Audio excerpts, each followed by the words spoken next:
Commander Sarah Chun stood on the bridge of the Prometheus and watched the stars bend around them. After 200 years of dreaming, humanity had finally broken the light barrier. The crew cheered as the FTL drive hummed beneath their feet. They were making history. 3 weeks into their journey, the sensors detected something impossible. A ship, not human. Not even close. Sarah's hand shook as she ordered the crew to slow down. The alien vessel was massive, easily 10 times the size of the Prometheus. Its hull gleamed with colors that hurt to look at, like oil on water, but alive somehow. For 15 minutes, both ships just drifted in space, watching each other. Then the aliens sent a message. The translation software struggled at first, but eventually, words appeared on the screen. "Greetings, young ones. We are the Valdrine Collective. We welcome you to the greater universe."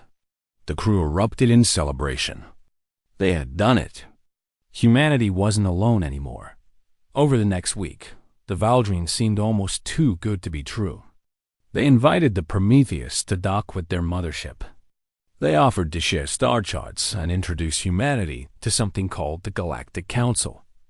Their ambassador, a creature named Zelther with 6 arms and skin like polished stone, spoke of cooperation and mutual growth.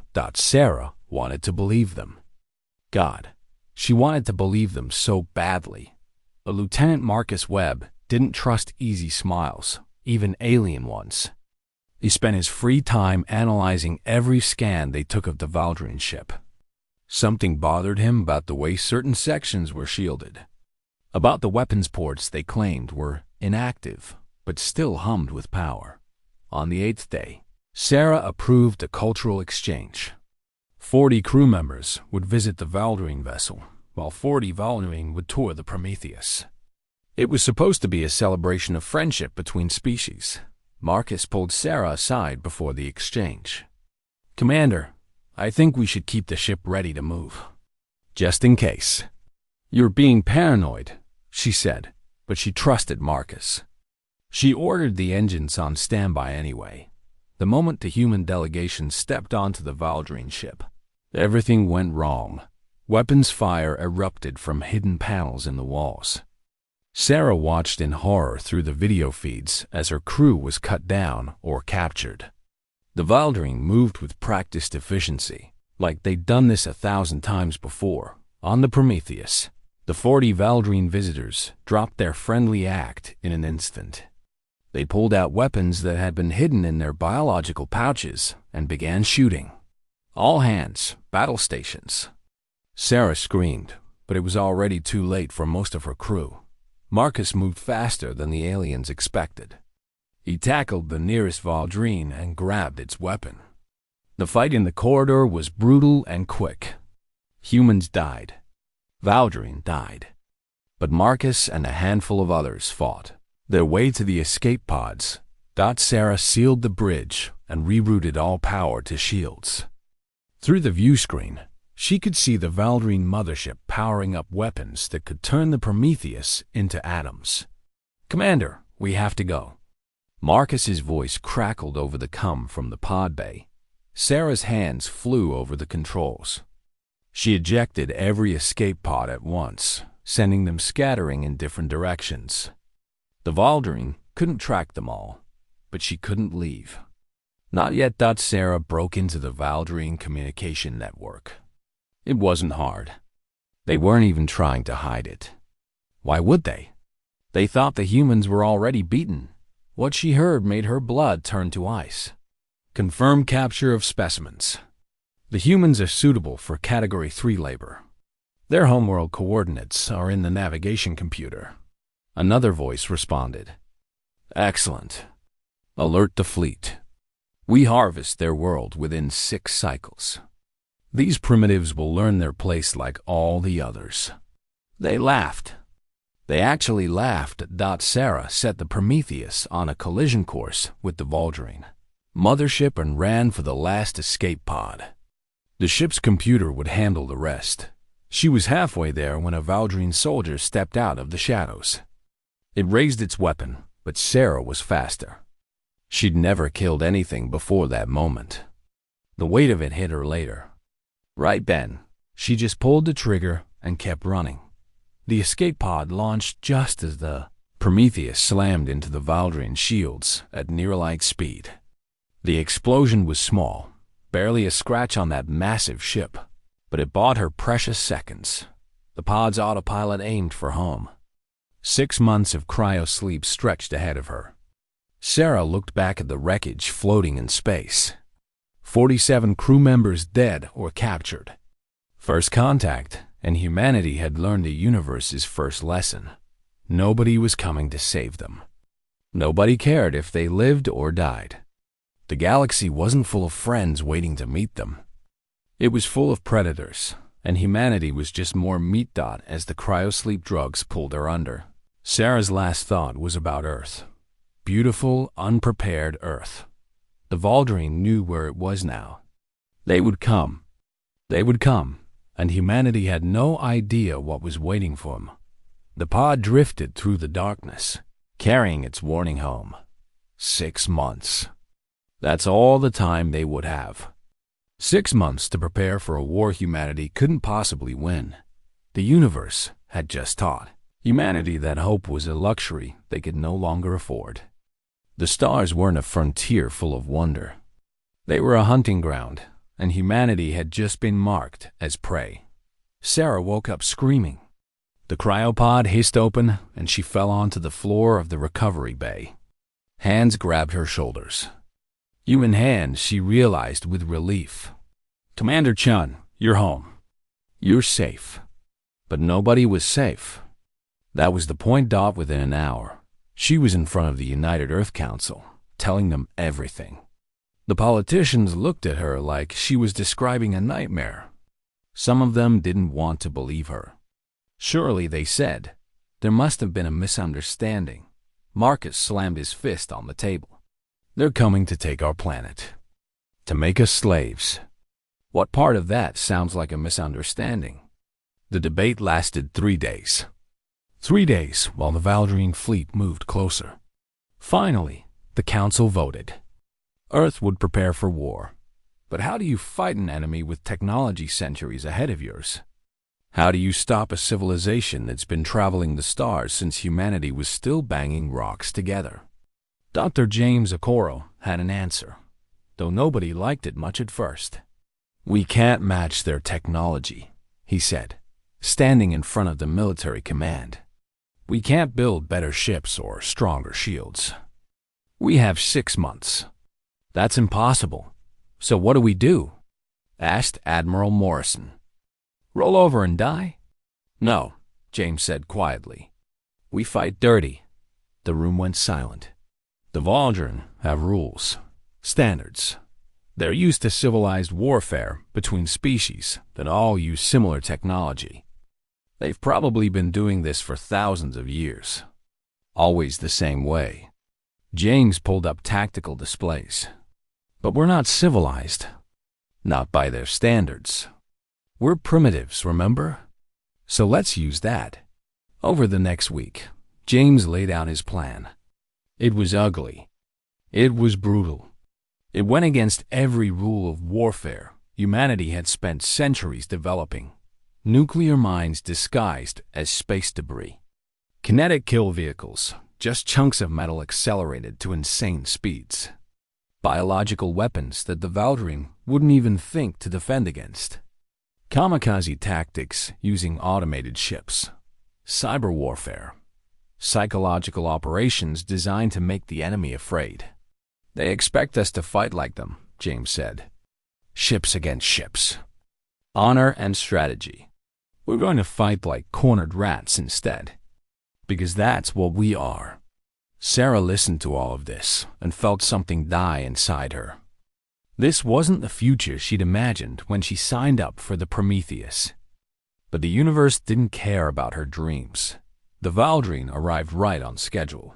50 ships, each one bigger than anything humans had ever built. They dropped out of FTL at the edge of the solar system and began broadcasting their demands. Humans of Earth, you will surrender your world. You will serve the collective. Resistance is pointless. Admiral Morrison opened a channel. This is Earth Command. Get out of our system or we'll make you regret it. The Valdrine commander actually laughed. Your primitive ships cannot harm us. We are giving you one chance to surrender peacefully. Noted, Morrison said. Then he cut the channel and gave the order. Light them up. The Valdrine didn't detect the mines until they started exploding. Old-fashioned nuclear weapons, hundreds of them, scattered throughout the system's debris fields. The explosions wouldn't destroy Valdrine ships, but they didn't need to. They just needed to create chaos. While the Valdrine shields flared against the radiation, human ships darted in. They were small, fast, and packed with weapons that made no sense to the aliens. Railguns that fired solid metal slugs. Chemical explosives. Even old missiles that the Valdrine scanners barely registered as threats. The battle was a massacre. Humanity lost a dozen ships in the first hour. But they destroyed 2 Valdrine vessels, and the aliens were clearly confused. Why did they keep ramming us? One Valdrine captain broadcast. This is madness. It was madness. Automated human ships, packed with explosives, crashed into Valdrine hulls at full speed. The shields held, mostly, but the psychological effect was real. The Valdrine had never fought anyone willing to throw away their ships like that. The real turning point came 3 days into the battle. Marcus led a team of volunteers on a mission that High Command called Operation Trojan. They captured a damaged Valdrine scout ship and retrofitted it. Then they loaded it with 20 volunteers who'd undergone radical surgery. Cybernetic implants. Genetic modifications. Anything to help them survive in the Valdrine environment. The modified humans looked barely human anymore. But they could breathe Valdrine atmosphere. They could survive Valdrine gravity. And they were willing to die for Earth. The captured ship limped back to the Valdrine fleet, broadcasting distress signals. The Valdrine brought it into their flagship's hangar bay. Big mistake. Marcus and his team came out shooting. They weren't trying to capture the ship. They were trying to destroy it. For 6 hours, they fought through the corridors of the Valdrine flagship, setting charges and releasing human bioweapons into the ventilation. The Valdrine had never encountered bacterial warfare before. Their immune systems had no defense against Earth diseases, carefully selected and enhanced for maximum lethality. Marcus died setting the final charge in the ship's reactor. So did his entire team. But they took the Valdrine flagship with them. The explosion lit up the solar system. 3 more Valdrine ships were caught in the blast. The remaining Valdrine fleet pulled back. For the first time, they seemed uncertain. These weren't the primitives they expected. These were something else. Something terrifying. Sarah watched from Earth Command as the Valdrine commander broadcast one final message. This is not over. We will return with greater force. The collective does not forgive. Then they jumped away to FTL, leaving humanity bloodied but alive. The celebration lasted maybe an hour before people started counting the cost. 15 billion dead from Valdrine orbital bombardments. Mars colony was gone. Europa Station destroyed. 30% of Earth's defense fleet. Scattered atoms in space. Sarah stood at the memorial wall and looked at the names. So many names. Marcus's name was there, though they never found his body. We won, Admiral Morrison said beside her. Did we? Sarah asked. They'll come back. With more ships. And we've shown them everything we can do. Morrison nodded slowly. Then we'd better come up with new tricks. Because you're right about one thing, Commander. They will come back. Sarah touched Marcus's name on the wall. The universe had taught humanity another lesson. Victory and defeat weren't opposites. Sometimes they were the same thing. Sometimes you won by losing less than the other guy. The question was, how many more lessons could humanity survive? 2 years after the first Valdrian attack, Sarah stood in a place she never thought she'd see. The Galactic Council chambers hung in space above a neutron star, held there by technology that made human science look like cave paintings.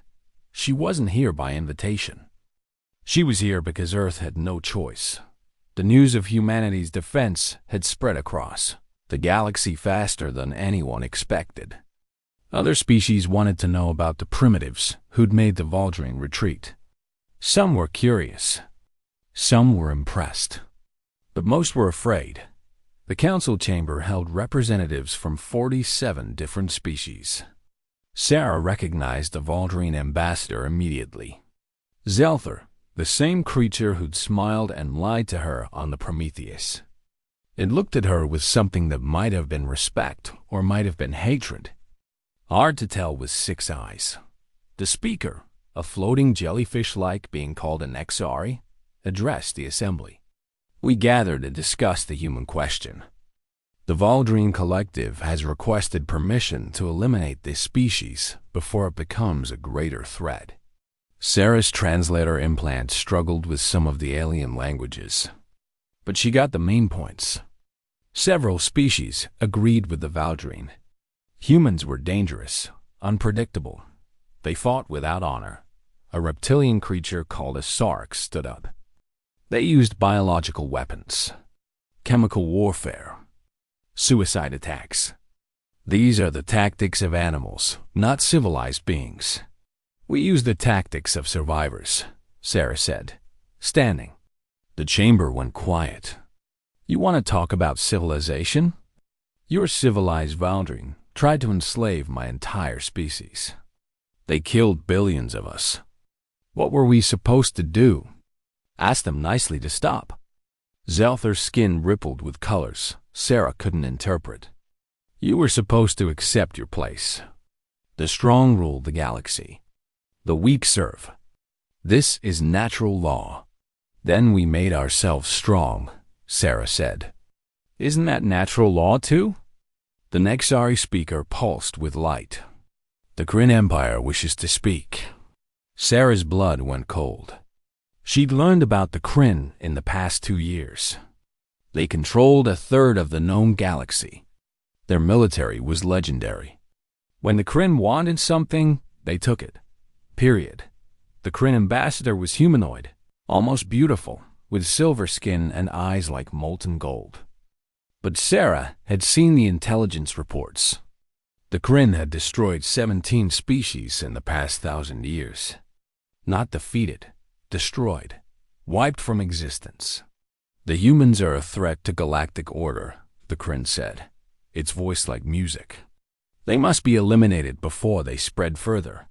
We've spread plenty already, Sarah said, and she saw surprise ripple through the chamber.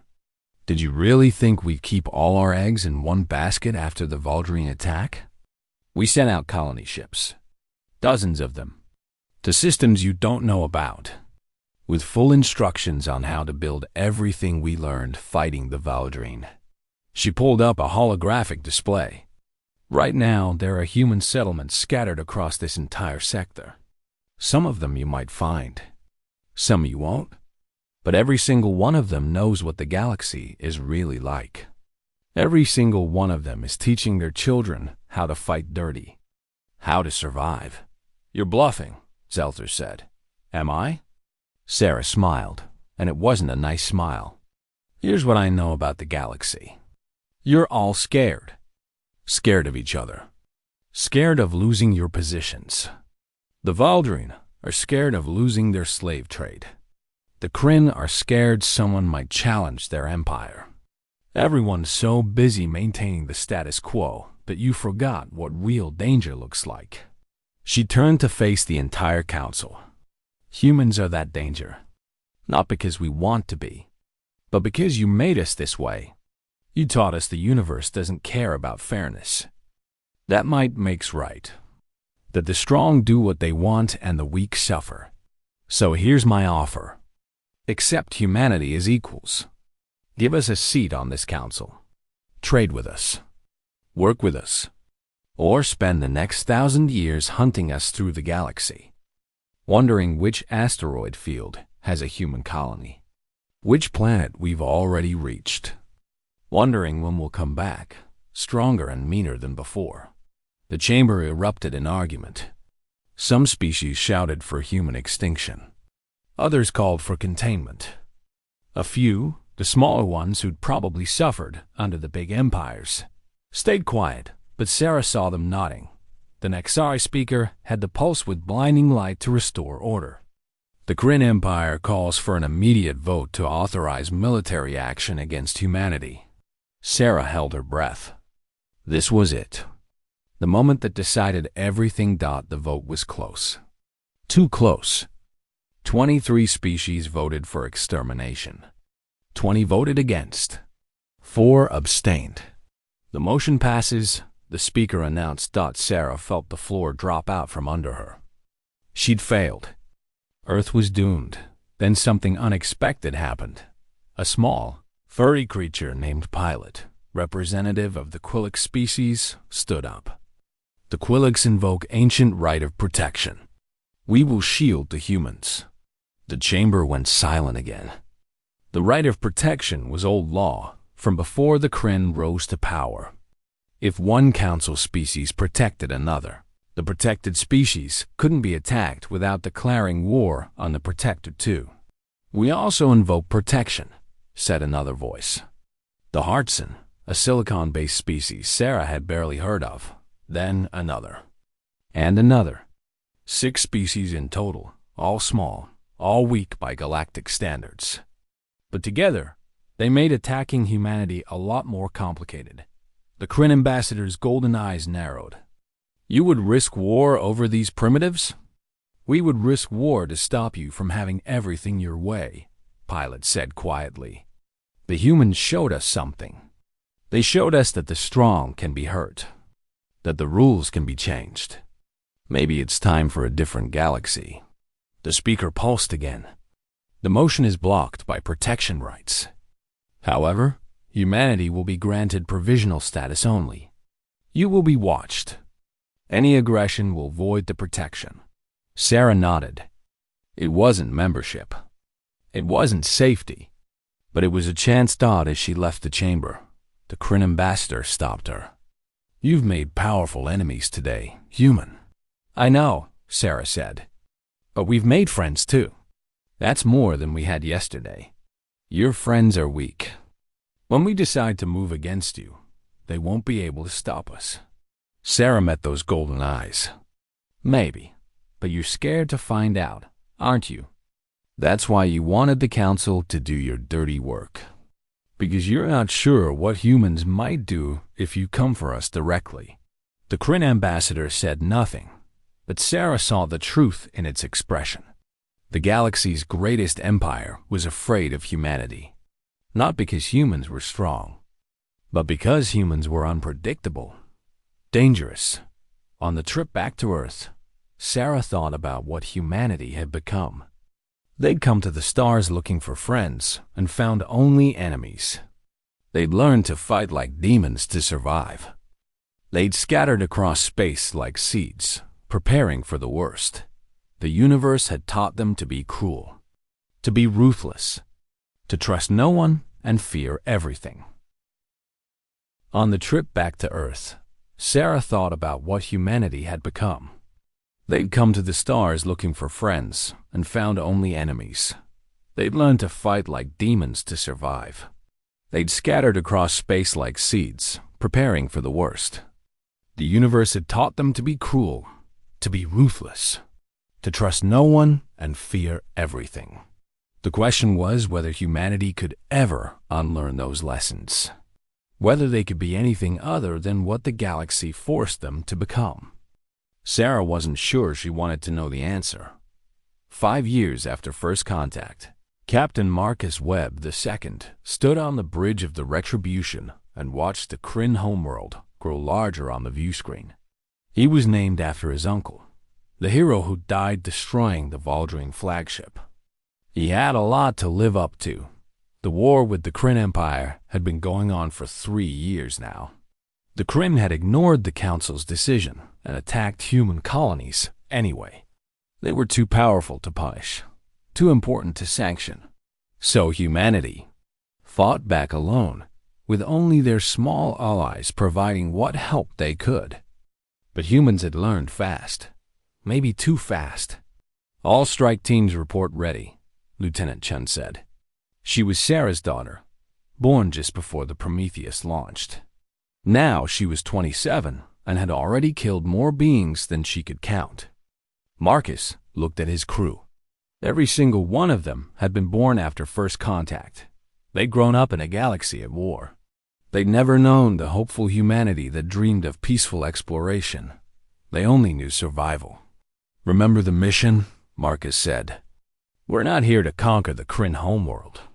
We're here to prove it can be done, to show them they're not untouchable." The plan was insane, and everyone knew it. Slip past the Kryn defenses using stealth technology reverse-engineered from 6 different alien species. Reach the surface, plant a beacon, get out alive. They'd lose most of the strike team, probably all of them. But the beacon would broadcast one simple message across the entire galaxy. Humans were here, in the heart of the Kryn Empire. The gods could bleed. The retribution shuddered as they entered the atmosphere. Kryn defense platforms lit up the sky, but the ship's eye dodged and weaved through the fire. Humans had gotten very good at building A's that could think faster than any biological mind. Some species said humanity's AIs were too advanced, too dangerous. Humans didn't care anymore what others thought. Was dangerous. They made it to the surface. Barely. The retribution crash-landed in a Kryn city, and Marcus led his team out into chaos. Kryn civilians ran screaming. They'd never seen war on their own world before. For 1,000 years, they brought war to others. Now it came home. Marcus felt sick watching them run. These weren't soldiers, just people. But the mission came first. His team fought through the city streets. Kryn military responded fast, but humans had spent 5 years learning how to kill efficiently. Every weapon, every tactic, every trick was designed for maximum lethality. They reached the target zone and planted the beacon. It started broadcasting immediately. "Mission accomplished," Marcus said into his comm. "Tell command we made it." "Negative," came the reply from orbit. "The Kryn fleet is moving to intercept our extraction ships." "You're stuck down there, Captain." Marcus had expected this. They all had. Understood. "Tell my family I love them." Then something unexpected happened. The Kryn soldiers stopped shooting. A Kryn commander approached, its silver skin shimmering in the smoke. "You could have destroyed this city. Your ship had nuclear weapons. We detected them. Why didn't you use them?" Marcus met the alien's golden eyes. "Because we're not monsters. We just needed to prove we could reach you. That's all. You're trapped here now. You'll die." "Probably," Marcus agreed. "But the message is already sent. Every species in the galaxy knows that humans penetrated Kryn defenses. That we stood on your homeworld. You're not gods anymore." The Kryn commander was quiet for a long moment. "You humans are strange. You fight with the fury of madmen, but show mercy when you don't have to. You're cruel and kind in the same breath. The galaxy doesn't know what to do with you. Join the club," Marcus said. "We don't know what to do with ourselves either." What happened next shocked both sides. The Kryn commander ordered a ceasefire. Not surrender, not victory, just a pause. Within 6 hours, Sarah Chun arrived at the Kryn homeworld, leading a diplomatic convoy. She was older now, her hair gray, but her eyes were still sharp. The negotiations lasted 3 days. The Kryn Empire, faced with the reality that humans could strike their heart, agreed to terms. Not peace exactly, more like a Cold War. Humans would withdraw from Kryn space. The Kryn would stop attacking human colonies. Both sides would watch each other carefully. It wasn't the ending anyone expected, but it was an ending. 20 years. After first contact, Sarah stood before the Galactic Council again. This time, she wasn't begging for humanity's survival. She was accepting a permanent seat at the table. The galaxy had changed. Humanity had changed it. Other species, seeing that the Kryn could be challenged, started pushing back against the old empires.